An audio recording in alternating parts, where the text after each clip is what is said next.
안녕하세요, 여러분. 부자오빠입니다. 삼성전자에서 한 4년 전쯤에 미국 기업인 하만을 약 9조 4천억을 들여서 정말 큰 마음을 먹고 인수를 했습니다. 삼성전자 역사상 가장 큰 규모의 M&A였습니다. 사실 이 하만이라는 기업은 이미 인수할 때 당시부터 세계 1위 자동차 전장 기업이었고 2016년 기준으로 6,800억의 영업이익을 남겼던 기업입니다. 무려 9조 4천억이라는 정말 어마어마한 돈을 들여서 세계 1위 기업을 인수를 했는데 정말 놀랍게도 2020년에 영업이익이 10분의 1 토막이 납니다. 다른 기업도 아니고 무려 삼성전자에서 이미 세계 1위를 하고 있는 기업을 인수를 했는데 4년 만에 영업이익이 10분의 1 토막이 났다는 게 정말 믿겨지지가 않습니다. 사실 저도 모르고 있었는데 우리 구독자님들 중에 몇 분이 이 하만의 실적이 완전히 묵사발이 났다면서 저한테 영상을 다뤄달라고 말씀을 하시더라고요. 그래서 자료를 급히 찾아봤더니 정말 4년 만에 영업이익이 10분의 1 토막이 났더라고요. 저도 솔직히 좀 많이 놀랐습니다. 자, 지금부터는 여기에 대한 저희 생각을 한번 말씀을 드려보겠습니다. 일단 하만이란 기업은 자동차 전장 기업이라고 했죠. 전장이라는 것은 전자장비의 줄임말이거든요. 그럼 전자장비는 어디에 많이 들어갈까요? 전자장비는 말 그대로 전기로 작동하는 기계로 이해를 하시면 되는데 이 하만에서 특히 잘하는 게 스피커입니다. 음향 시스템에 아주 최적화가 되어 있는 기업인데 우리가 익히 알고 있는 벤츠, BMW, 아우디, 제네시스 이런 고급차 위주로 스피커를 납품을 합니다. 여러분들 BMW 520i 아시죠? 이 520i에는 싸구려 스피커가 들어가는데 그보다 한 단계 윗급인 530i에는 하만카돈 스피커가 들어갑니다. 이 하만카돈 스피커는 하만의 대표적인 스피커라고 할 수 있는데 이 밖에도 렉시콘이나 뱅앤앤롭슨 그리고 AKG, JBL 이런 스피커들이 전부 다 하만의 자회사라고 보시면 됩니다. 한마디로 이 하만이라는 기업은 자동차 전자장비와 음향 시스템에 특화가 된 기업인데 여러분들도 잘 아시다시피 요즘에 차량용 반도체가 없어서 자동차 생산량이 굉장히 많이 줄었습니다. 실제로 공장이 가동 중단된 곳도 꽤 많이 있죠. 이게 사실 작년부터 문제가 됐었는데 올해도 전혀 나아질 기미가 보이지 않고 있습니다. 오죽하면 바이든 대통령이 TSMC와 삼성전자에게 차량용 반도체 좀 제발 만들라고 압박을 하겠습니까? 이 전장이라는 것은 말 그대로 전자장비이기 때문에 전기차와 자율주행차 시대가 빨리 와야 포텐이 터질 수 있는 사업입니다. 그런데 아직 전기차와 자율주행은 이제 막 걸음마 단계죠. 그래서 지금 돌아가고 있는 상황을 보면 일단은 하만의 미래가 되게 어두워 보이는 것은 사실입니다. 당장 영업이익만 해도 4년 전에 비해서 10분의 1 토막이 났으니까 변명의 여지가 없죠. 그래서 지금 전장사업부의 수장을 바꾸고 조직을 통폐합하고 있습니다. 그래서 지금 IT 업계에서는 어떻게 평가를 하고 있냐면 작년에 바이러스 사태로 인해서 일단 전 세계 자동차 생산량이 크게 줄었죠. 그리고 원래 하만은 오디오와 인포테인먼트에 특화된 기업이기 때문에 주행 보조 시스템과 같은 최신 첨단 분야에서는 경쟁력이 떨어진다는 겁니다. 실제로 지금 전장 사업에서 눈에 띄는 실적이라고는 이 아우디에 공급하고 있는 인포테인먼트 프로세서 이 정도가 거의 전부입니다. 이거 말고는 이렇다 할 실적이 없죠, 사실. 디지털 콕핏이나 TCU도 만들긴 하지만 사실 지금 차량용 이 시장 자체가 워낙에 침체되어 있다 보니까 실적이 좋게 나올 수가 없습니다. 여기까지만 봤을 때는 굉장히 암울하죠. 삼성전자가 이거 인수를 제대로 잘못했구나. 완전히 똥 밟았다. 이런 생각이 드는데 저는 이 기사를 보고 사실 구글이 인수했던 유튜브가 생각이 났습니다. 지금 여러분들이 제 영상을 유튜브로 보고 계신 거죠. 유튜브는 자타가 공인하는 세계 최고의 동영상 플랫폼입니다. 근데 이 유튜브는 사실 구글 거거든요. 구글에서 2006년에 유튜브를 16억 5천만 달러에 인수를 했었습니다. 하나로 환산하면 약 1조 8천억 정도 되죠. 인수 당시에 이용자 수가 약 3천만 명 정도였고 직원은 67명이었습니다.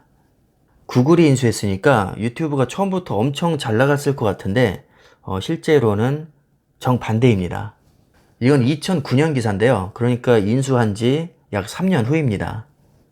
자, 기사 제목을 보시면 유튜브가 4억 7천만 달러의 적자를 냈다고 합니다. 4억 7천만 달러면 5천억 정도란 얘기인데, 아니 구글이 유튜브를 인수했는데 3년 만에 5천억이 적자가 났습니다. 정말 이해가 가지 않죠. 그래서 왜 적자가 나는지 분석을 해봤더니 대역폭과 컨텐츠 라이센스, 그리고 광고 수익 배분, 스토리지, 판매와 마케팅에 사용되는 비용이 7억 달러가 넘게 지출이 됩니다. 매출은 2억 4천만 달러인데 나가는 비용이 7억 달러가 넘으니까 엄청난 적자가 발생을 한 거죠. 그래서 이때 당시에 각종 언론에서 구글이 유튜브를 완전히 잘못 인수했다. 이건 희대의 삽질이다. 뭐 이런 비아냥이 굉장히 많았습니다. 구글 역사상 최악의 M&A 사례로 꼽히기도 했고 세계 10대 최악의 IT 사례로 꼽히기도 했습니다. 어떻게 보면 삼성전자보다 더 심각하죠. 삼성은 그래도 600억이라도 흑자를 냈는데 이때 당시에 구글은 5천억의 적자를 냈습니다. 자, 제가 진짜 하고 싶은 얘기는 지금부터 시작입니다. 구글이 과연 유튜브를 불과 4, 5년 앞을 내다보고 인수를 했을까요? 저는 최소한 10년, 20년 앞을 내다보고 인수를 했다고 생각을 합니다. 동영상을 저장하기 위해서는 당연히 엄청난 저장 공간이 필요하기 때문에 유지비가 굉장히 많이 들 것이라는 것을 충분히 예측을 할 수 있었죠. 인수 초기에는 분명히 힘들 거라는 것을 알고 있었다고 봅니다. 실제로 유튜브를 인수하고 나서 수십 개의 기업을 추가로 인수를 하면서 유튜브에 병합을 시킵니다. 그러니까 거의 5년 이상 동안을 완전히 그냥 유튜브에 다 꼬라 박은 거죠. 유튜브 자체에서도 계속 적자가 나고 유튜브에 병합시키기 위해서 인수한 기업만 해도 정말 수십 개가 됩니다. 이 어마어마한 인수 비용을 유튜브를 키우기 위해서 아주 오랜 시간 동안 계속해서 꼬라 박았습니다. 자, 그리고 나서 2020년 기사를 보시면 유튜브 15주년 동영상 생태계 상점 벽해라는 이런 기사가 뜹니다. 사용자는 20억 명으로 늘어났고 연 광고 매출이 18조 원까지 성장을 했습니다. 그리고 작년 기준으로 유튜브의 기업 가치는 200조로 뛰어 올랐습니다. 인수가가 약 1조 8천억이었으니까 적게 잡아도 100배 이상 가치가 커졌다는 얘기죠. 기사에서 분명히 언급을 하고 있습니다. 인수 초기에는 유튜브 거품론도 만만치 않았다. 지금이야 유튜브 인수가 신의 한 수로 평가를 받지만 인수 초기에는 그렇지 않았다. 데이터 처리 비용과 콘텐츠 관리까지 구글이니까 감행할 수 있는 인수였다고 평가를 하고 있습니다. 결론은 뭐죠? 초기에는 엄청난 적자를 보고 개고생만 하다가 결국 15년이 지난 지금은 세계 최고의 플랫폼으로 성장을 시켜놨고 몸값을 100배 이상 성장을 시켰습니다. 광고 매출로만 1년에 18조를 법니다.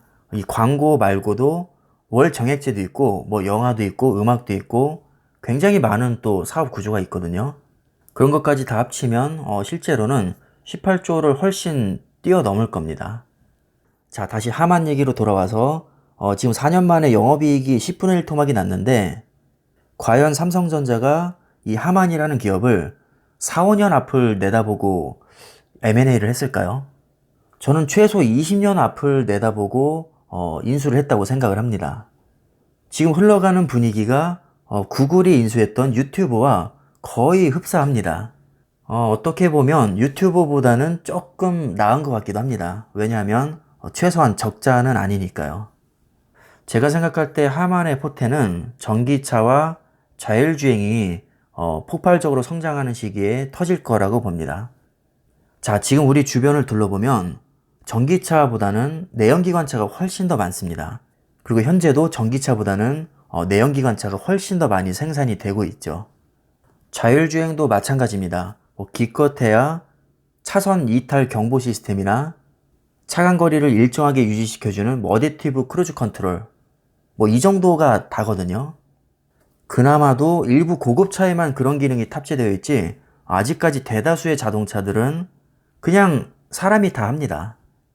지금 전기차와 자율주행은 사람의 일생으로 따지면 이제 막 돌이 갓 지난 정도? 이 정도밖에는 안 될 거라고 저는 생각을 합니다. 당연히 하만의 포텐이 터질 만한 시점이 아직 아니라는 거죠. 지금은 하만으로 돈을 버는 시기가 아니라 예전에 구글이 유튜버한테 했던 손해를 감수하면서까지 집중적으로 육성하는 시기로 봅니다. 실적이 안 좋게 나온다고 해서 실망할 필요는 저는 전혀 없다고 생각을 하고요.